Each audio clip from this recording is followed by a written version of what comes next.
Ma passion pour la musique et pour la découverte est tellement forte que je fais le sacrifice d'être loin de ma famille. J'ai eu la chance d'avoir des parents qui m'ont poussé aussi à suivre la direction que je voulais suivre et qui m'ont dit que c'était possible. Quand je suis arrivée ici et que j'ai vu cet arbre, ce flamboyant, et ben ça m'a tout fait penser au même arbre en Guadeloupe. Je me suis dit non, je veux vivre dans cette maison, pas ailleurs. Tout est venu de ma grande sœur. Elle est tombée sur une annonce comme quoi on recherchait un professeur de danse de Horiteiki pour le Japon. Quand j'ai su qu'elle était ici, c'était bien pour moi parce que j'allais pas être toute seule et tout. J'avais envie d'étudier, au moins 3 ans d'études. Je ne pouvais pas le faire à Saint-Pierre, donc j'ai été obligée de partir pour ça. J'ai le sentiment de faire partie de cette Guyane, de la diaspora en fait. Et je n'ai pas le sentiment d'être moins guyanais parce que ça fait 15 ans que je ne l'écoutais pas du tout. Malika, Gianni, Nathalie, Corentin, Even et Bonnie, Marion sont tous de jeunes ultramarins nés dans des territoires parfois aux antipodes de l'Hexagone. Ils ont eu un jour envie de sauter la mer, comme ils disent. Ils sont partis loin de chez eux, tenter l'aventure. Nous sommes allés à leur rencontre aux 4 coins du globe. Nous les avons suivis pendant plusieurs mois de leur vie et avons cherché à comprendre les raisons qui les ont poussés à partir.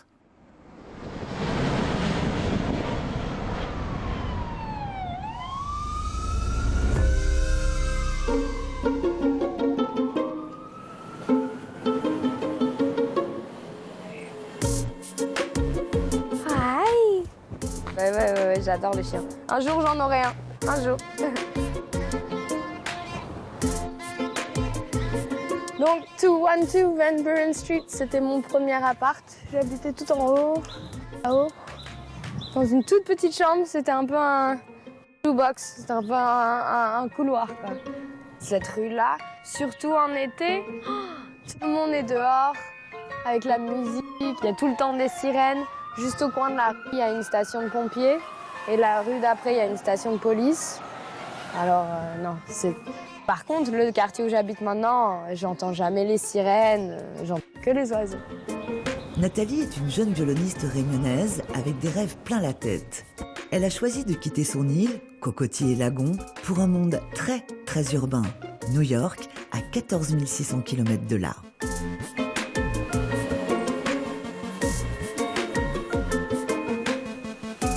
J'ai toujours voulu partir. Quand j'étais au collège, je voulais partir en musique-études et mes parents trouvaient que j'étais un peu jeune. Du coup, je suis restée à La Réunion, mais dès que j'ai passé le bac, je suis partie. Et aussi, mes parents m'ont dit fais quand même le point pendant 2-3 mois pour être sûr que c'est la musique que tu veux poursuivre.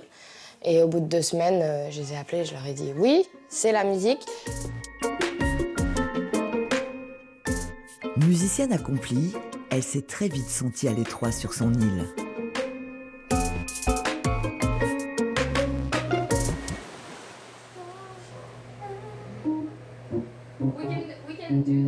On peut refaire la partie précédente ?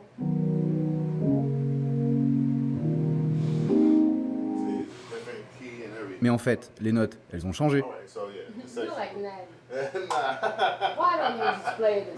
Non, une fois que je l'aurai, ce sera bon. J'aimerais que tu... Que j'improvise. Oui, tu peux improviser. Allez, on fait un essai.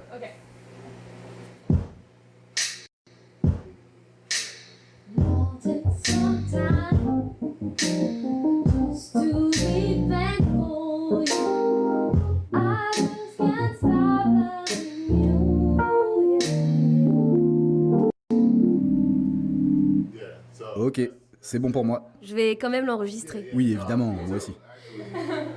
J'ai toujours eu envie de voyager, de quitter l'île. Pas tellement parce que j'aimais pas La Réunion, c'est plus parce que j'avais soif de voir comment ça se passe autre part, en fait. Et cela se passe plutôt bien. Elle prépare son premier album après une tournée de 18 mois aux côtés de Beyoncé et Jay-Z.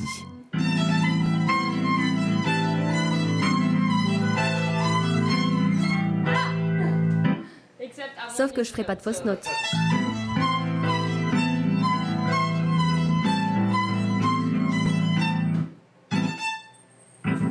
Tu peux faire ça ?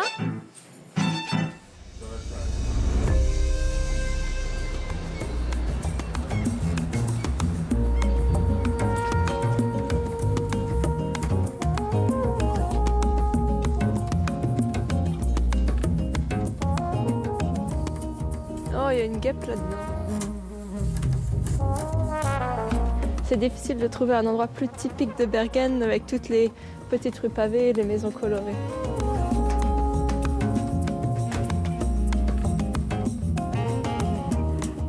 Voilà, il y a une petite échelle pour descendre dans l'eau, idéal pour se rafraîchir sur le soleil de Norvège, devant ce paysage.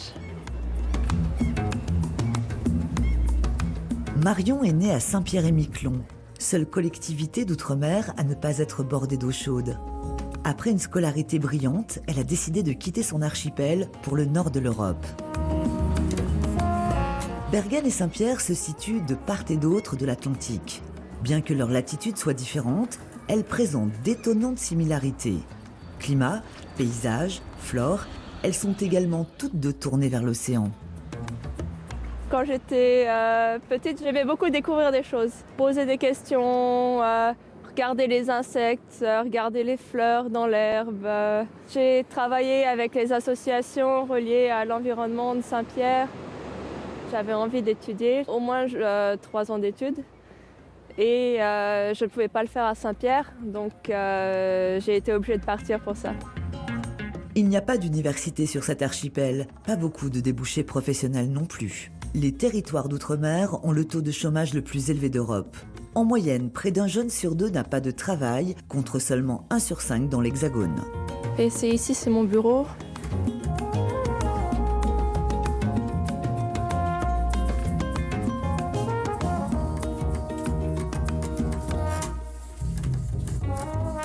J'ai écrit un article pour vulgariser un peu et expliquer les migrations du hareng. Et elles sont sur le site internet du projet de recherche dans lequel j'ai fait ma thèse. C'est pas à tous les endroits qu'un étudiant en thèse peut être assis près de la fenêtre, d'avoir ce genre de paysage où on peut rêvasser un peu de temps en temps.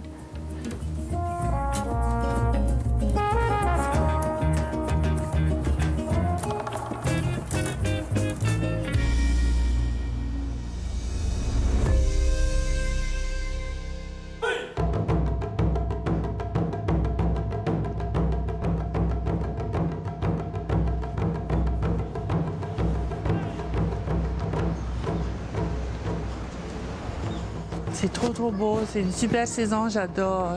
C'est magnifique. Ça change de nos grosses fleurs et tout, parfumé et tout. Ouais.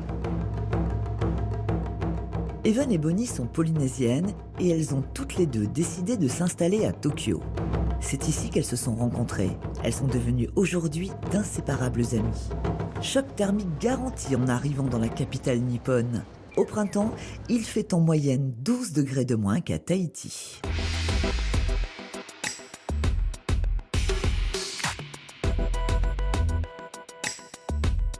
Le jour où j'ai raté mon bac, je me suis dit que bon, tant pis, c'est fini. Et les études, c'est pas pour moi.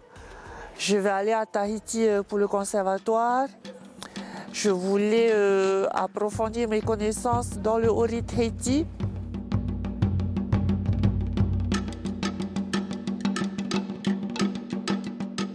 Le Ori Tahiti, vecteur central de la culture polynésienne, est un art pour lequel les Japonais se passionnent.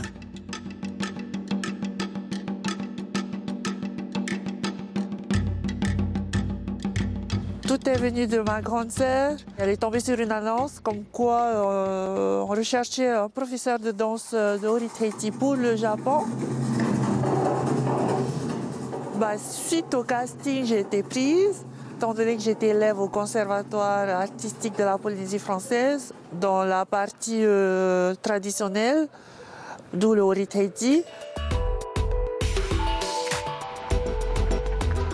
Ça fait plaisir parce que ça me fait rappeler un peu nos vallées.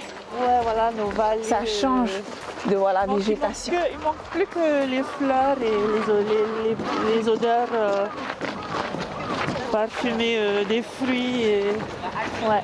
Et surtout, les garçons torse nu, bien bronzés.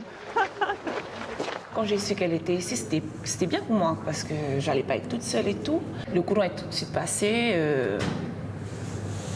J'étais certaine que ça allait continuer, quoi.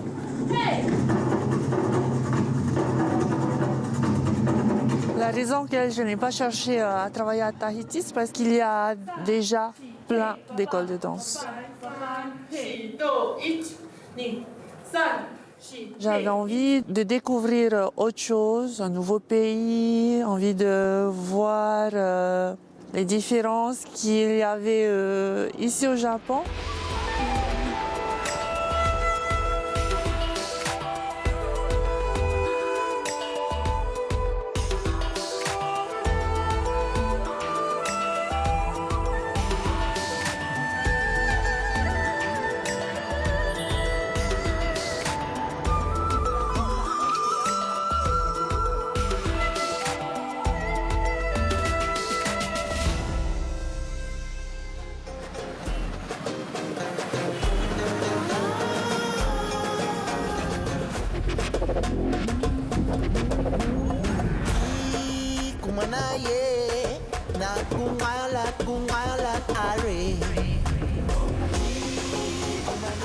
Ici, nous sommes au Sofitel. C'est un des premiers endroits que j'ai découvert quand je suis venue à Abidjan. Nous étions justement au niveau de cette tour. Et c'est là que je me suis rendu compte que Abidjan, c'est vraiment le hub de l'Afrique de l'Ouest. Là, ça a été une évidence. Là, je retrouvais ma Guadeloupe. J'ai retrouvé aussi les grandes villes, que ce soit Paris ou New York, qui sont deux villes que j'aime beaucoup. J'ai dit non, c'est ici que je dois essayer justement de faire ce lien entre les Antilles et l'Afrique. Malika est une jeune Guadeloupéenne pleine d'ambition. Elle a décidé de troquer le soleil des Antilles pour celui de l'Afrique. C'est à Abidjan que la jeune femme a décidé de tenter sa chance. Cette mégapole ivoirienne, en pleine croissance, est considérée comme le carrefour culturel ouest-africain. Pour Malika, c'est l'endroit idéal pour s'installer. Je savais que je voulais travailler pour la musique caribéenne. Je voulais vraiment faire découvrir nos talents à l'international. Et pour moi, à l'époque, ma référence était Kassav. Kassav faisait le tour du monde. Je me disais, mais il y a d'autres gros talents ici chez nous. Il faut qu'ils faisaient la même chance que Kassav, par exemple. Et moi aussi, je voulais vraiment être quelqu'un. J'ai toujours une énorme confiance en moi. Voilà, moi, effectivement, quand j'arrive quelque part, on sait que je suis là. Donc, je suis sur la liste normalement. Ouais. Ok, merci. À tout. Excusez-moi, pardon.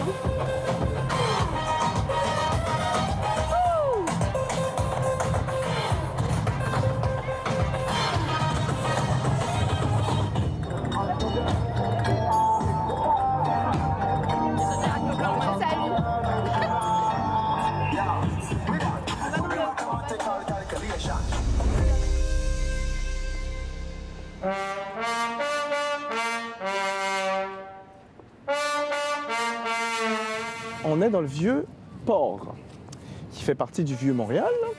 Donc c'est la partie un peu plus architecturalement intéressante de Montréal. J'ai déjà joué au vieux port il y a 2 ans, dans le cadre d'un festival de musique. Et c'est très sympa, c'est vraiment très bon enfant. Il y a du monde de partout, c'est quand même très touristique là, vraiment. C'est la partie la plus touristique de la ville de Montréal. Gianni est un brillant touche-à-tout, chef d'orchestre de salsa, pilote d'avion, collaborateur du gouvernement. Né en Guyane, il a parcouru près de 5000 km pour s'installer à Montréal juste après une escale métropolitaine. En tant qu'ultramarin, c'est sûr que la question ne se pose quasiment pas lorsqu'on termine les études secondaires, donc après le bac. C'était un choix tout à fait logique pour moi. Donc je suis parti faire mes études à Sciences Po, à Toulouse. La métropole était juste un passage obligé, on va dire, pendant les études, mais j'avais de toute façon l'ambition de m'en aller ailleurs. Le Canada s'est vite dessiné comme une destination privilégiée, mais j'avais d'autres opportunités que j'aurais pu saisir, mais mon choix s'est porté sur le Canada. Et il a dit au revoir à la chaleur. Alors que l'été bat son plein en Amérique du Sud, les températures au Canada ne dépassent pas les 6 degrés. Certains matins, elles sont même négatives.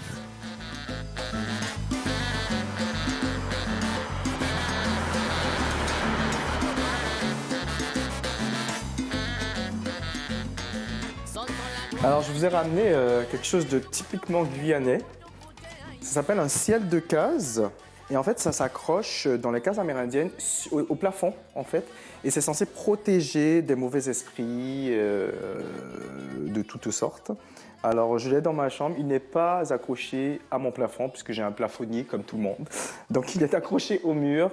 Mais c'est un rappel et un clin d'œil vraiment que j'ai au plus proche de moi, là, qui me protège, puis qui me rappelle ma Guyane.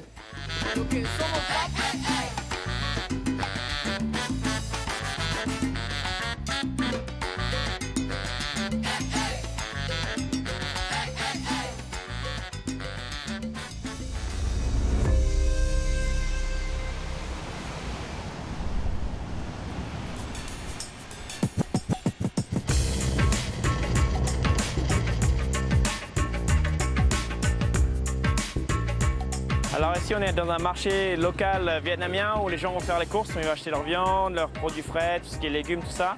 Et tous les matins, généralement les Vietnamiens viennent faire leurs courses au marché pour la journée ou la semaine. Mais généralement c'est vraiment tous les jours ils viennent. Côté 5 cái, ok. 5 Nè, ok, đúng rồi. Một cái thôi. Corentin aime bouger, découvrir, voyager. Depuis quelques années, il a quitté la Nouvelle-Calédonie où il a grandi pour parcourir à moto des milliers de kilomètres à travers l'Australie et l'Asie. Et il a posé ses valises au Vietnam, dans son nouveau chez lui, près de la plage de Da Nang. Pendant 2 ans, plus de 2 ans, j'ai travaillé tous les week-ends pour mettre de côté justement pour voyager après mes études. J'ai fait un BTS de com pendant 2 ans, qui était vraiment sur le côté commercial, qui me plaisait, mais c'était pas vraiment ce que je voulais faire en fait. Et du coup, après ça, j'avais mis assez de côté après 2 ans, et quand j'ai passé mon BTS, j'ai décidé de partir. Voilà. On va attendre. Et c'est comme ça qu'on a un café à la vietnamienne. Par contre, c'est un peu chaud. J'ai décidé de partir en Australie la première fois, pendant 2 ans. J'ai commencé à travailler, commencé à apprendre l'anglais, bosser dans les fermes, faire du volontariat. Pensais aussi partir à l'étranger serait une façon de mieux me connaître, de me tester, de savoir où sont mes limites, où sont les choses que je peux faire, comment je peux me débrouiller et me connaître un peu plus pour après devenir à quelqu'un d'autre et trouver vraiment un job et un emploi avec lequel je pourrais finir ma vie et où je m'éclaterais et ce sera super.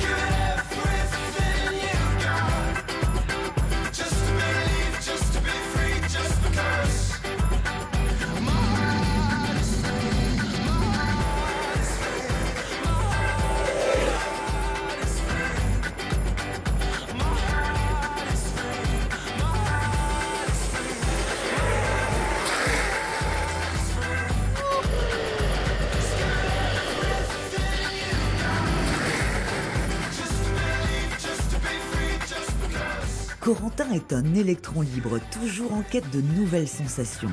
Il repousse sans cesse les barrières au nom de la liberté. Mais c'est donc si facile de larguer les amarres ?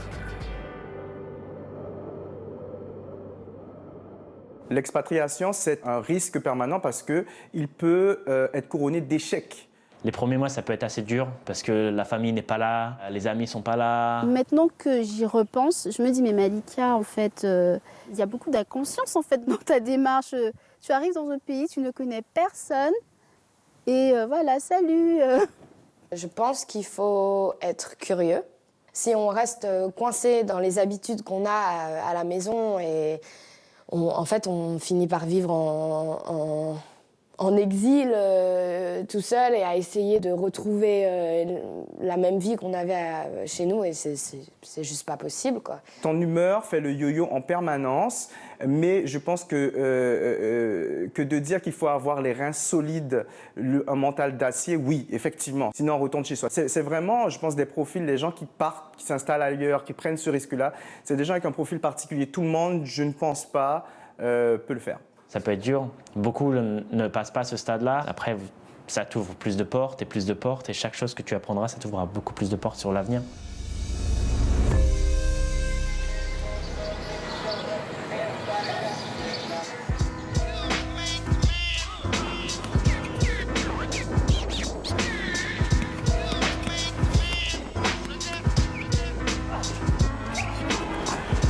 Hello, Island. It's New York City, United States of America.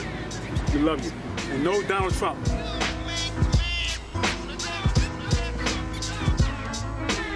Ce qui est différent ici, c'est que, par exemple, à La Réunion, quand tu vas au Score, tu peux aussi bien faire tes courses pour manger que ton dentifrice.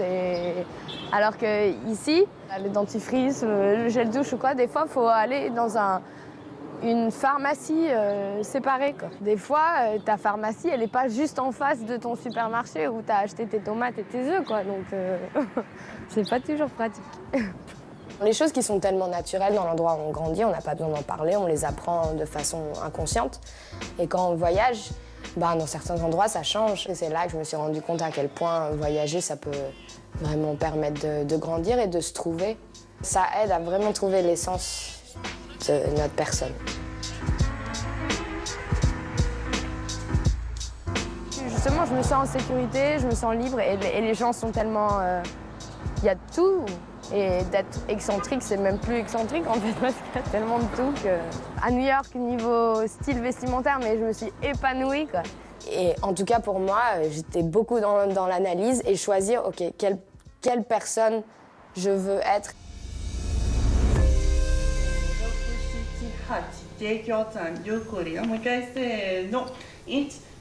Au jour d'aujourd'hui, je vois toujours des personnes me regarder bizarrement ou avec des questions. Il y en a qui viennent me demander si je suis une femme ou pas. Par rapport à mon projet de transformation, j'ai commencé à faire des petites recherches comme ça sur Internet et tout, de voir comment ça se passait. Des témoignages aussi, j'ai regardé des vidéos sur des témoignages. Et pour le moment, je n'ai rien encore commencé parce que j'attends d'être plus confortable financièrement. Evan est en effet un réré, comme on dit à Tahiti, c'est-à-dire un homme qui se comporte et se considère comme une femme.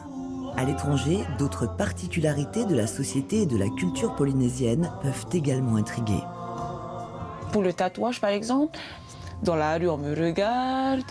Je sais qu'il y a des endroits où je ne peux pas aller. C'est dommage parce qu'on peut différencier nos motifs aux motifs des Japonais. C'est pas la même chose, tu vois. Moi, je suis fière d'avoir des tatouages. C'est quelque chose qui est ancré chez nous, en fait. C'est notre identité.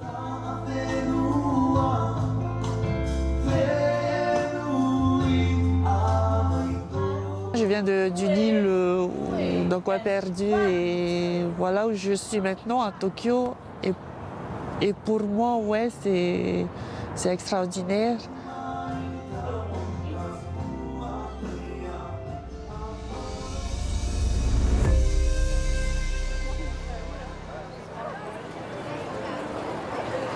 Alors ici à Hoi An, les gens ne savent pas nager, alors il leur faut un gilet de sauvetage pour aller sur un petit bateau.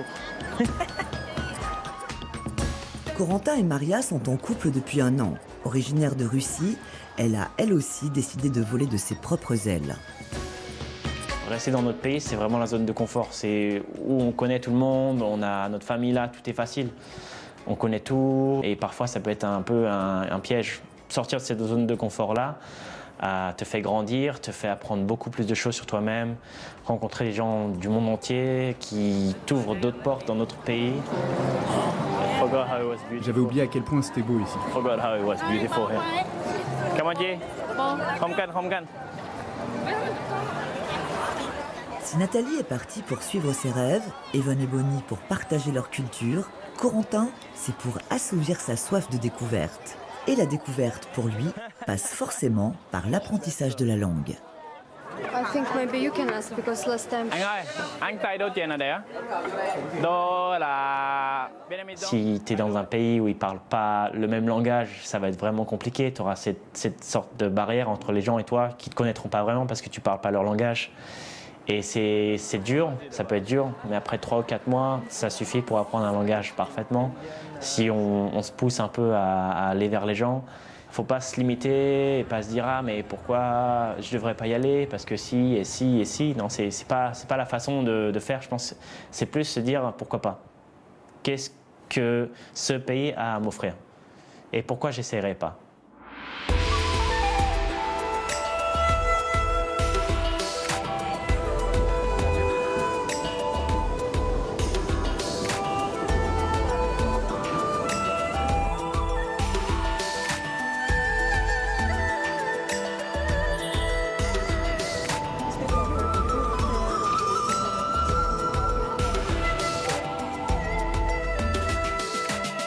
Takeshita Street, c'est une rue où on peut trouver à manger et puis des souvenirs du Japon, des magasins de vêtements fun.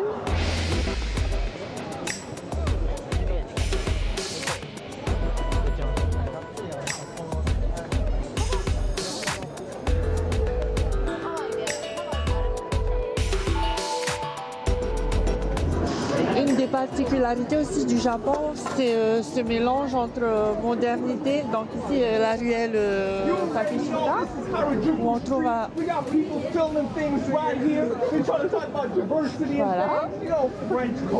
Où on trouve un peu de tout, intéressant et pas intéressant.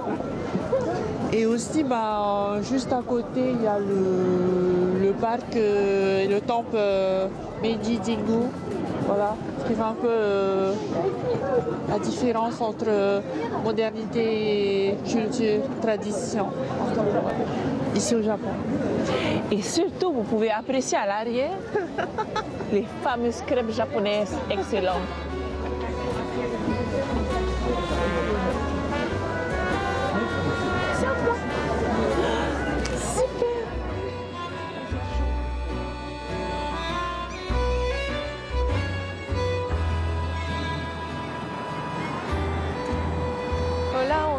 Dans le centre-ville de Bergen, juste à côté du port. C'est un haut lieu touristique et je vous emmène dans un endroit incontournable si vous venez visiter, c'est le marché aux poissons. Ils ont l'air bons, les homards. Alors ici, on peut manger beaucoup de maquereaux, soit entiers, soit fumés ou marinés avec des épices. Et parfois, des rencontres surprenantes peuvent avoir lieu sur le marché de Bergen. On vient de rencontrer un Calédonien qui va nous faire goûter du saumon à la betterave. C'est mariné avec de la betterave et on met un peu de sucre d'orange dedans. Merci. Du sucre et du sel. Ah, ça a l'air trop bon. Et franchement, c'est plutôt pas mal. C'est ce qu'ils servent en général dans les hôtels au petit-déj.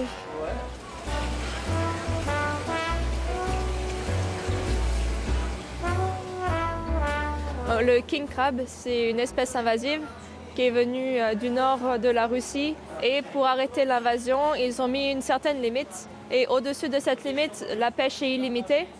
Et en dessous de cette limite, il y a des quotas parce que cette pêcherie est tellement rentable et tellement profitable pour la Norvège que complètement éliminer l'espèce serait détrimental en fait, pour l'économie. En revanche, la Norvège est l'un des rares pays au monde qui n'interdit pas la pêche à la baleine, espèce pourtant menacée. Une autre découverte plutôt étonnante pour Marion. La viande de baleine. Thank you. Donc ce sont les avantages de voyager et de voir de nouveaux endroits, c'est de goûter à d'autres choses, de voir d'autres choses. Et j'aurais jamais pu goûter la baleine si je n'étais pas venue ici en Norvège. Personnellement, je pense que c'est une bonne chose aussi qu'on soit obligé de partir à 18 ans. Je pense que la vision du monde et la vision des choses est très différente. Le fait de vivre par soi-même, ça construit et ça rend plus mature. Je pense que c'est important d'essayer. Mais c'est quoi le déclic? Qu'est-ce qui fait qu'un jour, on franchit le pas? Le facteur principal, c'est de prendre toutes les opportunités qui s'offrent. Parce qu'à chaque fois que j'ai dit oui et que j'ai fait un pas hors de ma zone de confort, c'est ça qui m'a fait grandir et qui m'a fait apprendre des choses et qui m'a fait faire un pas vers là où je suis maintenant. Dire oui aux opportunités et de se créer ces opportunités.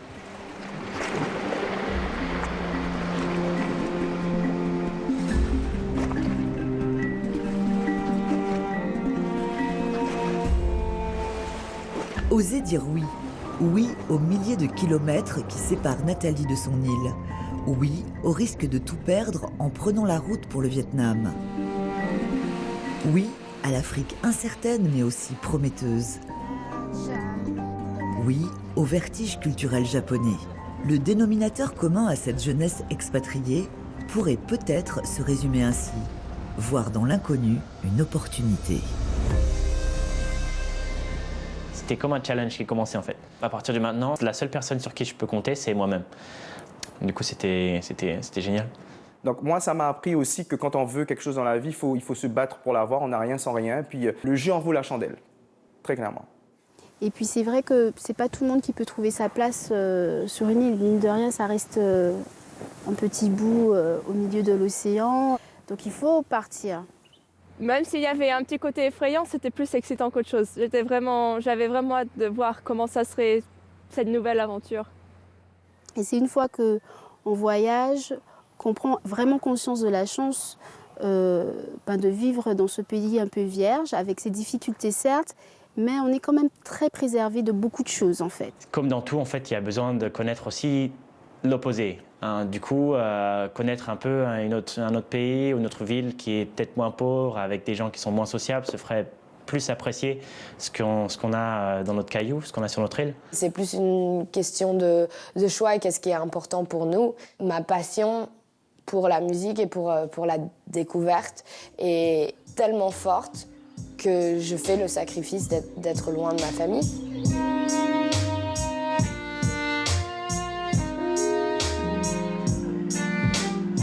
À La Réunion, de nombreux musiciens vivent de leur art. Alors pourquoi quitter le cocon familial pour une destination éloignée où personne ne vous attend? Je crois que j'étais arrivée à un moment à La Réunion où j'étais premier violon de l'orchestre conservatoire. J'étais souvent dans les personnages principaux des créations qui se faisaient soit dans les cours de danse que je prenais ou à l'école.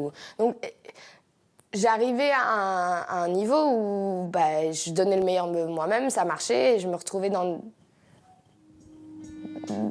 des situations où j'étais en position de leader, on va dire. J'ai intégré l'université de musique. Je me suis retrouvée dernière chaise des seconds violons. Une grosse remise à niveau et de perspective.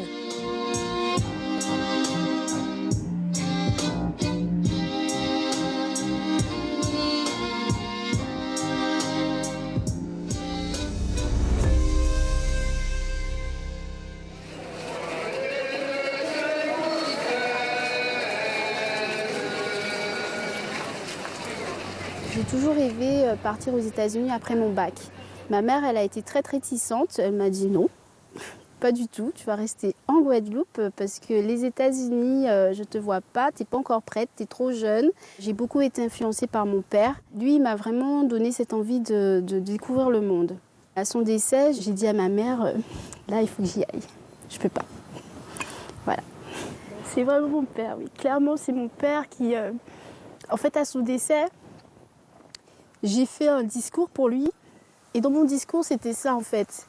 C'était quelqu'un qui était très ambitieux, il avait beaucoup de rêves. C'est ce qu'il m'a offert. Mais je veux faire découvrir ma culture au-delà de nos frontières, puisque c'est lui qui me faisait écouter du Kassav, etc. Et donc j'ai dit non, je pars.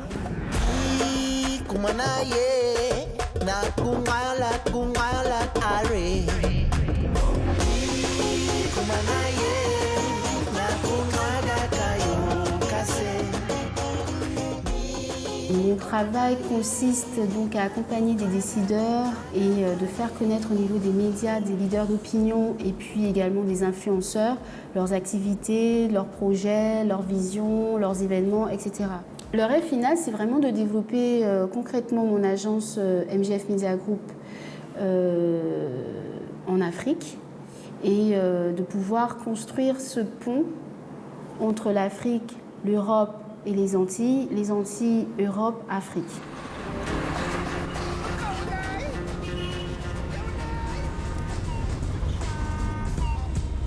Lorsque j'ai annoncé mon départ pour le Japon, tout le monde était content, heureux pour moi. Je suis la dernière de la famille et il fallait que je prenne mes ailes.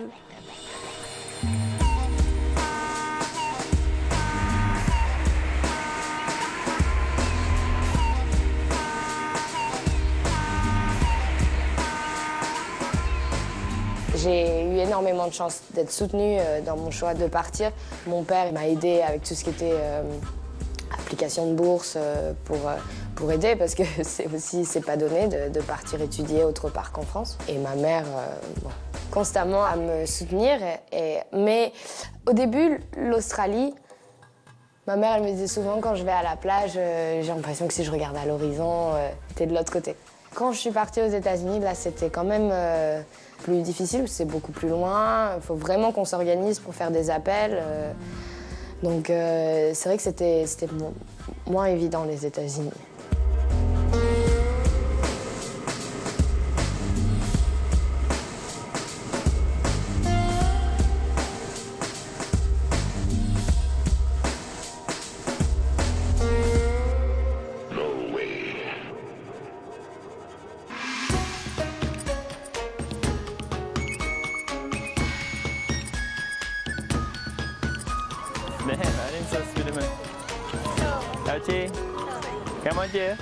J'ai eu la chance d'avoir des parents qui m'ont poussé aussi à suivre la direction que je voulais suivre et qui m'ont dit que c'était possible, que je pouvais accomplir ce que je voulais accomplir et avoir du temps avant de commencer à travailler dans la vie active, dans un des travaux que je trouverais là-bas. En Nouvelle-Calédonie, j'ai passé ma vie là-bas, du coup je voulais un peu bouger autre part pour connaître ce qu'il y avait, voir le monde tant que je suis jeune et que je peux profiter et que j'ai pas de famille, pas d'enfants, ce qui me limite pas trop en fait.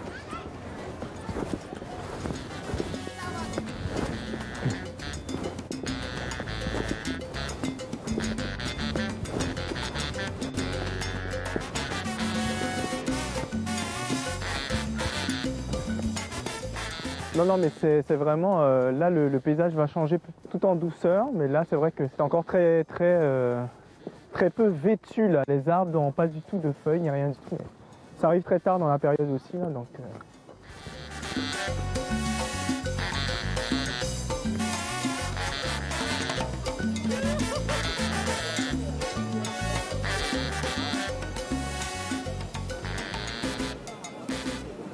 Et tu vois, du coup, là-bas, on voit bien le pont Jacques-Cartier, du coup. Le pont Jacques-Cartier, là, le vert, avec la ronde et tout, là. Il y a eu un fit naturel avec les valeurs canadiennes et celles que je porte intimement, celles en lesquelles je crois, mais je n'ai pas vraiment d'explication logique pour ça, là. Mon grand-père a vécu pendant quelques années à Porto Rico. Lui aussi avait un côté très aventureux, puis dans tout ce qu'il a fait dans sa vie. Donc je pense que c'est un petit peu dans les gènes aussi. Puis ma mère aussi, c'est une personne vraiment extrêmement combative, qui a toujours tout réussi dans sa vie. Alors elle m'a transmis aussi ce goût de l'aventure et puis ce goût du risque. La Guyane est un pays qui est riche, qui bénéficie d'une véritable richesse culturelle, avec des gens qui viennent d'à peu près partout. Donc c'était assez naturel pour moi aussi que de me confronter à la réalité de ce que vivent les autres dans d'autres pays, dans d'autres cultures. Ça a toujours suscité pour moi un grand intérêt.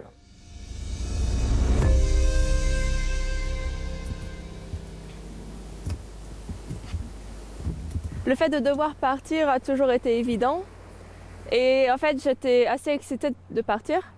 Et c'est vrai que c'est en arrivant à la terminale que le sujet devient vraiment réel. Ok, je vais partir, je vais devoir construire ma vie toute seule, m'occuper de moi-même.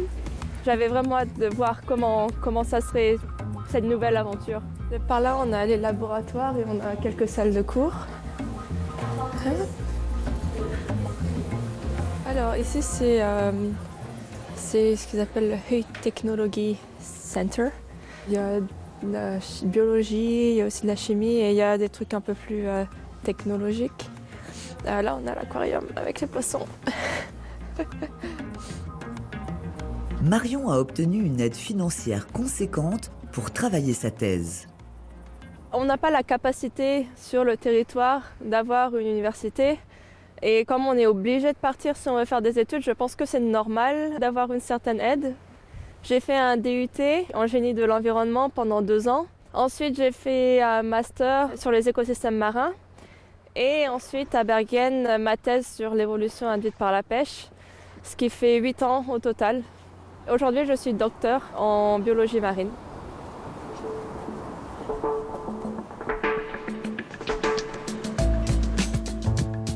L'excitation du départ fait rapidement place aux premières appréhensions. Chaque voyage engendre un rêve, un fantasme. J'ai vu l'Afrique pour le coup comme un rêve africain. On parle du rêve américain, mais là j'ai vu le rêve africain. Mais je pense de toute façon, si j'avais réfléchi, peut-être que je ne serais pas venue. Parce que mine de rien, c'était la première fois, mais la France, c'est pas pareil. La France, on y va en vacances, on est très rattaché à la France. Mais quand même, un pays d'Afrique, en plus, justement, avec tous les clichés que nous avions, moi, je suis arrivée comme si j'arrivais à Pointe-à-Pitre. Ok.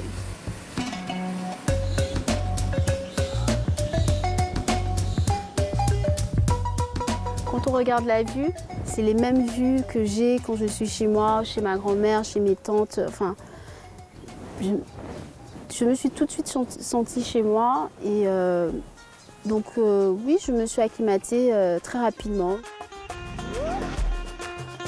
D'avoir Kiwi avec moi, c'est vraiment elle est témoin de beaucoup de choses dans ma vie, puisque je l'ai eu pratiquement au même moment où je suis arrivée en France.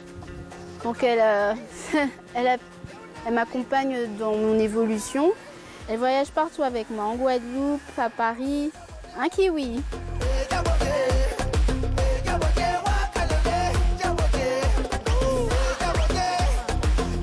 Alors quand je suis arrivée ici et que j'ai vu cet arbre, ce flamboyant, n'est-ce pas? Et ben ça m'a tout de suite fait penser au même arbre qui était devant la cuisine de chez mes parents, où j'ai grandi en Guadeloupe, au Moule. Et je me suis dit non, je veux vivre dans cette maison, pas ailleurs. D'ailleurs, je pense même que j'aurais dû tatouer un flamboyant justement à ma cheville, parce que j'ai fait 2 tatouages depuis quand je suis arrivée ici à Abidjan. Un palmier qui représente donc les Antilles avec le mot foi en anglais. Et puis le mot destiny, donc la destinée, avec le baobab qui pour moi représente le continent. J'ai fait aux chevilles parce que ça a du sens par rapport un petit peu aussi aux ancêtres qui étaient enchaînés au niveau des chevilles. Moi, c'est ma liberté à moi. Voilà, ma liberté d'aller où je veux, entre les Antilles et l'Afrique, et d'en faire plus qu'un. Voilà.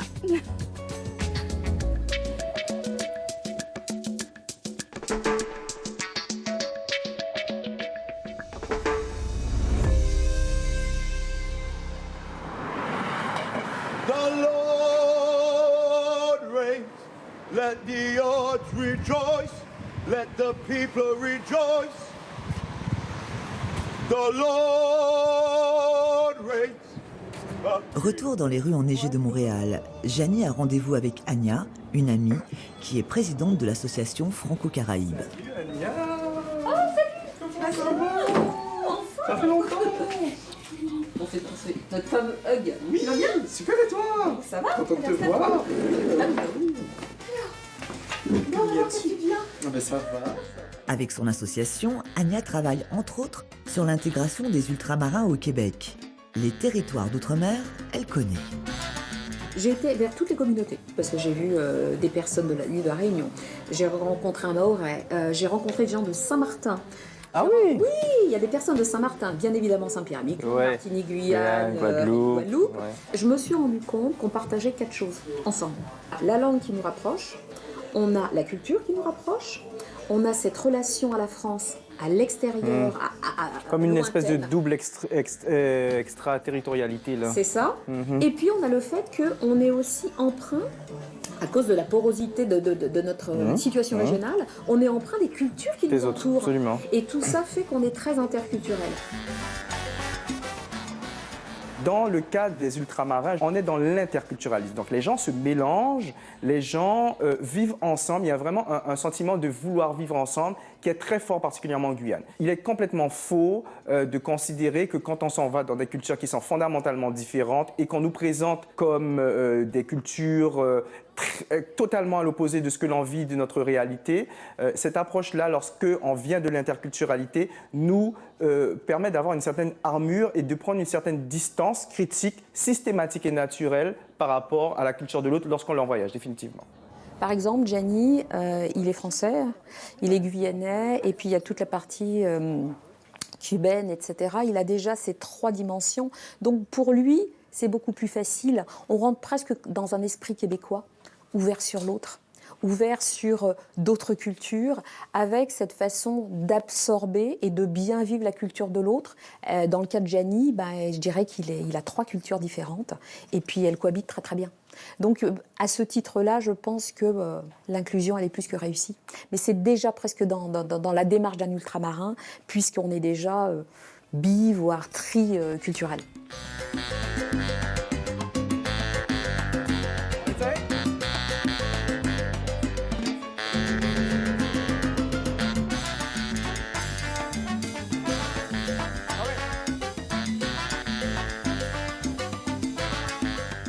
La première question qui nous est posée ici, tu viens d'où?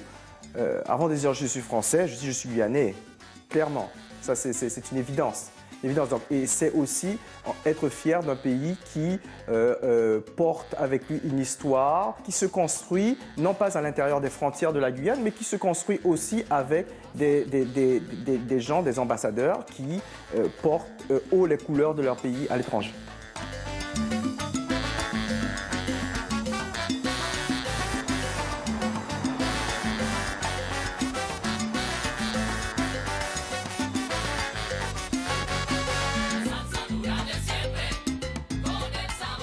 J'ai le sentiment de faire partie de cette Guyane de la diaspora, en fait. Chacun d'entre nous, Guyanais, Martiniquais, Guadeloupéens, Réunionnais vivant à l'étranger, nous sommes des îlots culturels. Donc nous portons en nous cet attachement profond à nos terres, à nos cultures. Et je n'ai pas le sentiment d'être moins Guyanais parce que ça fait 15 ans que je ne l'ai quitté, pas du tout. Je suis français sur le papier, oui, tu es français comme les autres, mais il y a quand même culturellement... Il y a une part de culture, en tout cas, qui est réellement propre à nous, là.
Dans l'épisode suivant, nous verrons comment ces ultramarins ont choisi leur terre d'accueil.